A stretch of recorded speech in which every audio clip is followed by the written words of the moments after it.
बृहस्पतिवार व्रत कथा। पूजा विधि। बृहस्पतिवार को जो भी स्त्री पुरुष व्रत करे तो उनको चाहिए कि वह दिन में एक ही समय भोजन करे, क्योंकि बृहस्पतिश्वर भगवान का इस दिन पूजन होता है। भोजन पीले चने दाल आदि का करें, परंतु नमक नहीं खावे और पीले वस्त्र पहने, पीले ही फलों का प्रयोग करें, पीले चंदन से पूजन करें। पूजन के बाद प्रेम पूर्वक गुरु महाराज की कथा सुननी चाहिए। इस व्रत को करने से मन की सभी इच्छाएं पूरी होती हैं और बृहस्पति महाराज प्रसन्न होते हैं तथा धन पुत्र विद्या तथा मन वांछित फलों की प्राप्ति होती है। परिवार को सुख शांति मिलती है, इसलिए यह व्रत सर्वश्रेष्ठ और अति फलदायक है। सब स्त्री व पुरुषों के लिए है। इस व्रत में केले का पूजन करना चाहिए। कथा और पूजन के समय तन मन क्रम वचन से शुद्ध होकर जो इच्छा हो बृहस्पति देव की प्रार्थना करनी चाहिए। उनकी इच्छाओं को बृहस्पति देव अवश्य पूर्ण करते हैं, ऐसा मन में दृढ़ विश्वास रखना चाहिए। बोलो बृहस्पति महाराज की जय। बृहस्पति महाराज व्रत कथा। भारतवर्ष में एक राजा राज्य करता था। वह बड़ा प्रतापी और दानी था। वह नित्य गरीबों और ब्राह्मणों की सहायता करता था। ये बात उसकी रानी को अच्छी नहीं लगती थी। वह न गरीबों को दान देती, ना ही भगवान का पूजन करती और राजा को भी दान देने के लिए मना किया करती थी। एक दिन राजा शिकार खेलने वन को गए हुए थे तो रानी महल में अकेली थी। उसी समय बृहस्पति देव साधु के वेश में राजा के महल में भिक्षा के लिए गए और भिक्षा मांगी। रानी ने भिक्षा देने के लिए इनकार कर दिया और कहा, हे साधु महाराज, मैं तो दान पुण्य से तंग आ गई हूँ। मेरा पति सारा धन लुटाता रहता है। मेरी इच्छा है कि हमारा सब धन नष्ट हो जाए, फिर ना रहेगा बांस और ना बजेगी बांसुरी। साधु ने कहा, देवी तुम तो बहुत अजीब हो। धन संतान तो सभी चाहते हैं, पुत्र और लक्ष्मी तो पापी के घर में भी होने चाहिए। यदि तुम्हारे पास अधिक धन है तो भूखों को भोजन दो, प्यासों के लिए प्याऊ बनवाओ, मुसाफिरों के लिए धर्मशालाएं खुलवाओ। जो निर्धन अपने कुंवारी कन्याओं का विवाह नहीं कर सकते उनका विवाह करा दो। ऐसे और कई काम हैं जिसके करने से तुम्हारा यश लोक परलोक में फैलेगा। परंतु रानी को उपदेश का कोई प्रभाव ना पड़ा। वह बोली, महाराज आप मुझे कुछ ना समझाएं। मैं ऐसा धन नहीं चाहती जो हर जगह बांटती फिरूं। साधु ने उत्तर दिया, यदि तुम्हारी ऐसी इच्छा है तो तथास्तु। तुम ऐसा करना, बृहस्पतिवार को घर लीप कर पीली मिट्टी से अपना सिर धोकर स्नान करना, भट्टी चढ़ाकर कपड़े धोना और ऐसे करने से आपका सारा धन नष्ट हो जाएगा। इतना कहकर साधु महाराज वहां से आलोप हो गए। जैसे वह साधु कह के गया, रानी ने वैसा ही किया। 6 बृहस्पतिवार ही बीते थे कि उनका सब धन नष्ट हो गया। भोजन के लिए दोनों तरसने लगे, सांसारिक भोगों से दुखी रहने लगे। तब वह राजा रानी से कहने लगा, तुम यहाँ पर रहो, मैं दूसरे देश जाऊं, क्योंकि यहाँ पर मुझे सभी मनुष्य जानते हैं, इसलिए कोई मुझे कार्य भी नहीं दे सकता। देश चोरी परदेश भीख बराबर है। ऐसा कहकर राजा परदेश चला गया। वहां जंगल को जाता और लकड़ी काट कर लाता और शहर में बेचता। इस तरह जीवन व्यतीत करने लगा। एक दिन दुखी होकर जंगल में एक पेड़ के नीचे निश्चित रूप से आसन जमा कर बैठ गया और वह अपनी दशा को याद करके व्याकुल होने लगा। बृहस्पतिवार का दिन था। एकाएक उसने देखा, निर्जन वन में एक साधु प्रकट हुआ है। वह साधु वेश में स्वयं बृहस्पति देवता ही थे। लक्कड़हारे के सामने आकर बोले, हे लक्कड़हारे, इस सुनसान जंगल में तू चिंतामग्न क्यों बैठा है?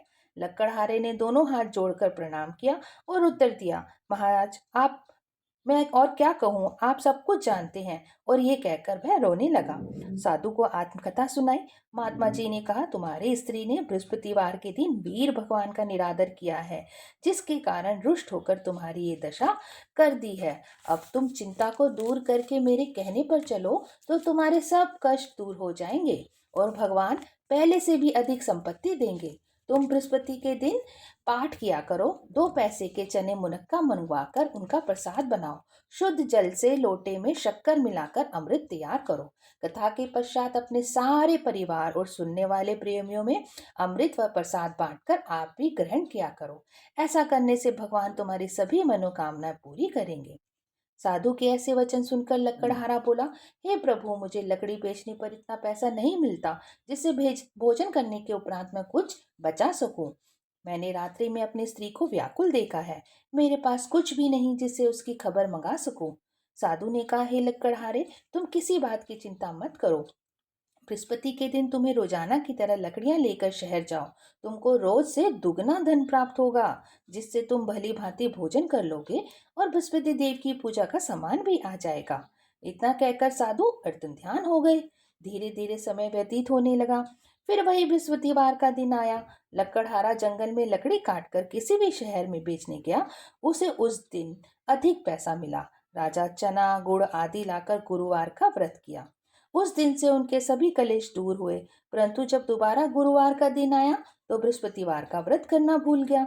इस कारण बृहस्पति महाराज नाराज हो गए। उस दिन से उस नगर के राजा ने विशाल यज्ञों का आयोजन किया हुआ था।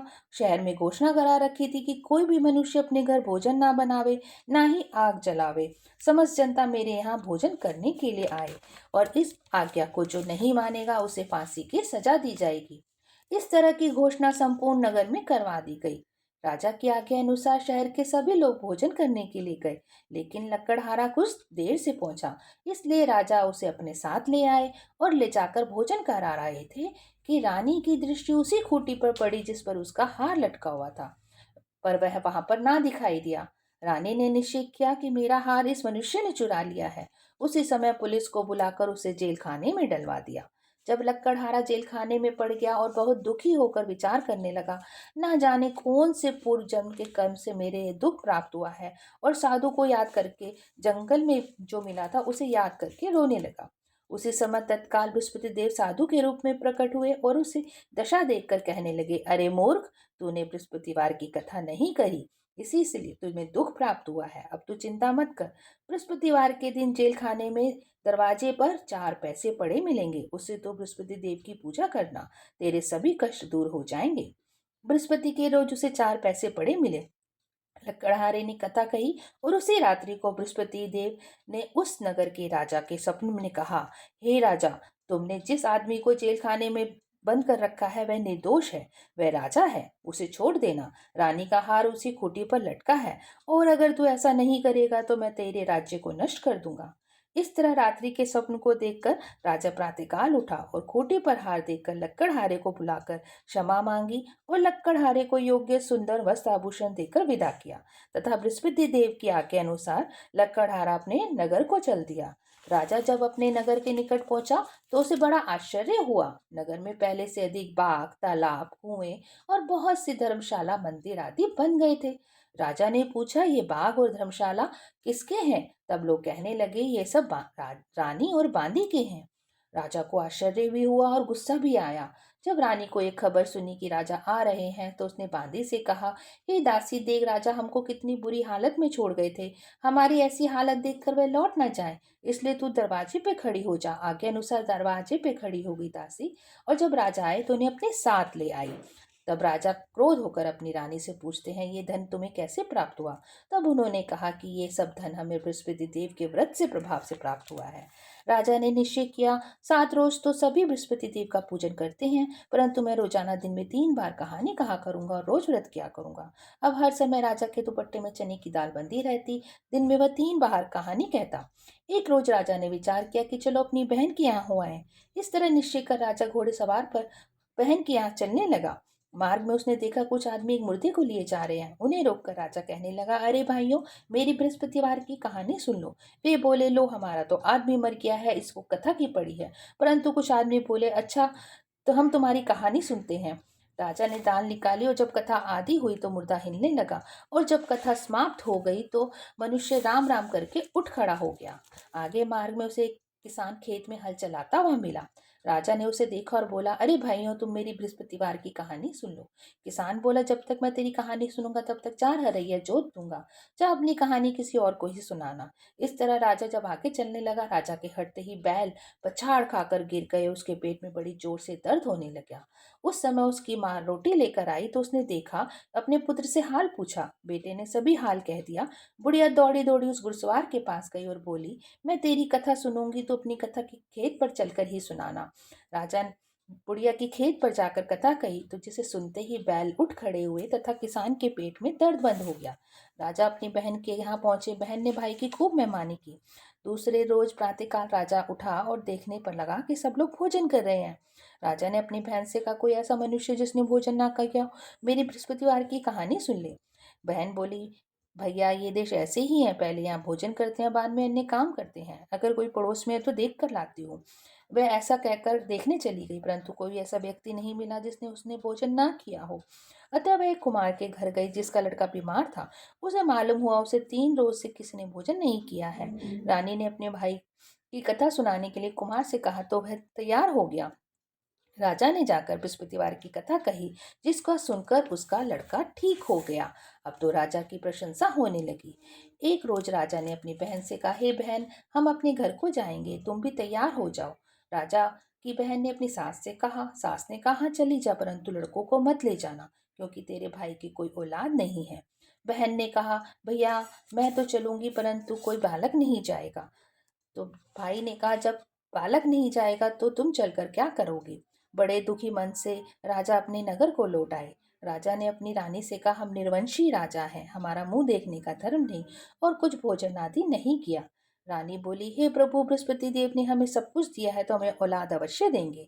उसी रात को बृहस्पति देव ने राजा के स्वप्न में कहा, राजा उठ, सभी सोच त्याग दे, तेरी रानी गर्भ से है। राजा की यह बात सुनकर बड़ी खुशी हुई। 9वें महीने में उससे गर्भ से सुंदर पुत्र पैदा हुआ। तब राजा बोले, हे रानी, स्त्री बिना भोजन के रह सकती है, पर बिना कहे नहीं रह सकती। जब मेरी बहन आए तो मुझे कुछ मत कहना। और रानी ने सुनकर हाँ कर दिया। जब राजा की बहन ये शुभ समाचार सुनकर घर आई, बहुत खुशी हुई और बधाई लेकर आई, अपने भाई के यहाँ आई। तभी रानी ने कहा, घोड़ा चढ़कर नहीं आई है, गधा चढ़ी आई है। राजा की बहन बोली, भाभी, मैं इस प्रकार ना कहती तो तुम्हें औलाद कैसे मिलती? बृहस्पति देव ऐसे ही है, जैसी मन में कामनाएं हैं सभी पूर्ण करते हैं। जो सद्भावना पूर्वक बृहस्पतिवार का व्रत करता है, कथा पढ़ता है अथवा सुनाता है, दूसरों को सुनाता है, बृहस्पति देव उसी सभी मनोकामनाएं पूरी करते हैं। भगवान बृहस्पति देव उसकी सदैव रक्षा करते हैं। संसार में सद्भावना से भगवान जी का पूजन व्रत सच्चे हृदय से करते हैं तो उनकी सभी मनोकामनाएं पूर्ण करते हैं। जैसी सच्ची भावना से रानी और राजा ने उनकी कथा का गुणगान किया तो उनकी सभी इच्छाएं बृहस्पति देव जी ने पूर्ण की। इसलिए पूर्ण कथा सुनने के बाद प्रसाद लेकर जाना चाहिए, हृदय से मनन करते हुए जयकारा बोलना चाहिए। बोलो बृहस्पति देव महाराज की जय। बृहस्पति देव महाराज की दूसरी कथा। प्राचीन काल में एक ब्राह्मण था। वह बहुत निर्धन था, उसे कोई संतान नहीं थी। उसकी स्त्री बड़ी मलिनता के साथ रहती थी। वह स्नान न करती, न देवता का पूजन करती। इससे ब्राह्मण देवता बहुत दुखी थे। बेचारे बहुत कुछ कहते, परंतु उनका परिणाम ना निकला। भगवान की कृपा से ब्राह्मण के यहाँ स्त्री कन्या रूपी रत्न पैदा हुआ। कन्या बड़ी होने पर प्रातः स्नान करके विष्णु भगवान का जाप तथा बृहस्पतिवार का व्रत करने लगी। अपने पूजन पाठ को समाप्त करके स्कूल जाती और मुट्ठी में जौ भर के ले जाती, पाठशाला के मार्ग में डोलती जाती। जब ये स्वर्ण के हो जाते, लौटते समय उनको बीन कर घर ले आती। एक दिन बालिका सूप में उस सोने के जौ को फटक कर साफ कर रही थी कि उसके पिता ने देख लिया और कहा कि हे बेटी, सोने के जौ के लिए तो सोने का सूप होना चाहिए। दूसरे दिन बृहस्पतिवार था। इस कन्या ने व्रत रखा और बृहस्पति देव से प्रार्थना करके कहा, मैंने आपकी पूजा सच्चे मन से की है तो मेरे लिए सोने का सूप दे दो। बृहस्पति देव ने उसकी प्रार्थना स्वीकार कर ली और रोजाना की तरह वह कन्या जौ फैलाने जाते हुए जाने लगी। और जब लौटकर जो बीन रही थी तो बृहस्पति देव की कृपा से उसे सोने का सूप मिला। उसे वह घर ले आई और उसे जौ साफ करने लगी, परंतु उसकी माँ का वही ढंग रहा। एक दिन की बात है कि वह कन्या सोने के सूप में जो साफ कर रही थी, उस समय उस शहर का राजपुत्र वहां से होकर निकला। इस कन्या के रूप और कार्य को देखकर मोहित हो गया तथा अपने घर आकर भोजन तथा जल त्याग कर उदास होकर लेट गया। राजा को जब इस बात का पता लगा तो प्रधानमंत्री के पास गए और बोले, हे बेटा, तुम्हें किस बात का कष्ट है? किसने अपमान किया तथा कोई कारण हो सो कहो, मैं वही कार्य करूंगा जिससे तुम्हें प्रसन्नता हो। अपने पिता की राजकुमार ने बातें सुनी। वह बोला, मुझे आपकी कृपा से किसी बात का दुख नहीं, किसी ने मेरा अपमान नहीं किया, परंतु मैं उस लड़की से विवाह करना चाहता हूँ जो सोने के सूप में जो साफ कर रही थी। ये सुनकर राजा आश्चर्य में पड़ा और बोला, ये बेटा, इस तरह की कन्या का पता तुम ही लगाओ, मैं उसके साथ तुम्हारा विवाह अवश्य करा दूंगा। राजकुमार ने उस लड़की के घर का पता बतलाया। तब मंत्री उस लड़की के घर गए और ब्राह्मण देवता को सही हाल बतलाया। ब्राह्मण देवता राजकुमार के साथ अपनी कन्या का विवाह करने के लिए तैयार हो गए और विधि विधान के अनुसार ब्राह्मण की कन्या का विवाह राजकुमार के साथ हो गया। कन्या के घर जाते ही पहले की भांति उस ब्राह्मण के देवता के घर में गरीबी का निवास हो गया। अब भोजन के लिए सभी अन्न बड़ी मुश्किल से मिलता था।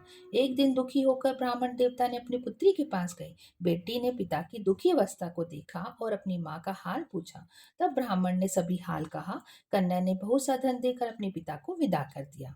इस तरह ब्राह्मण का कुछ समय सुखपूर्वक व्यतीत हुआ। कुछ दिन बाद फिर वही हाल हो गया। ब्राह्मण फिर अपनी कन्या के यहाँ गए, सारा हाल कहा तो लड़की ने कहा, पिताजी आप माताजी को यहाँ ले आए, मैं विधि बिता दूंगी जिससे गरीबी दूर हो जाएगी। वह ब्राह्मण देवता अपनी स्त्री के साथ लेकर पहुंचे और अपनी माँ को समझाने लगी, हे माँ, तुम प्रातःकाल प्रथम स्नान आदि करके विष्णु भगवान का पूजन करो तो सब दरिद्रता दूर हो जाएगी। परंतु उसकी माँ ने एक भी बात नहीं मानी और प्रातःकाल उठकर उसने अपनी पुत्री के बच्चों का जूठन खा लिया। इससे उसकी पुत्री को बहुत गुस्सा आया और एक रात को कोठरी से सभी सामान निकाल दिए और उसने अपनी माँ को बंद कर दिया।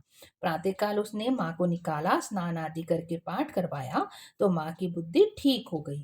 फिर प्रत्येक बृहस्पतिवार को व्रत रखने लगी।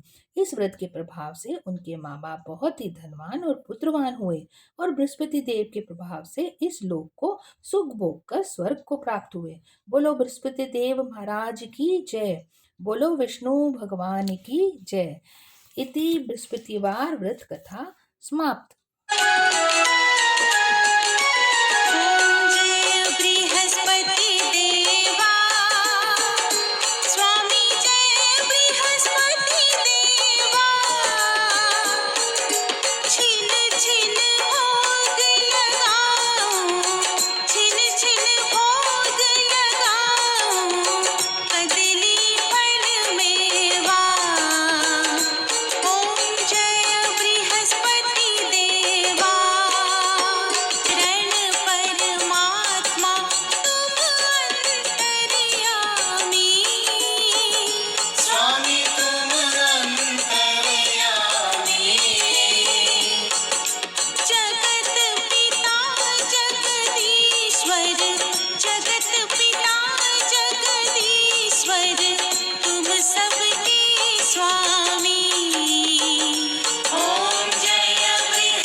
विषय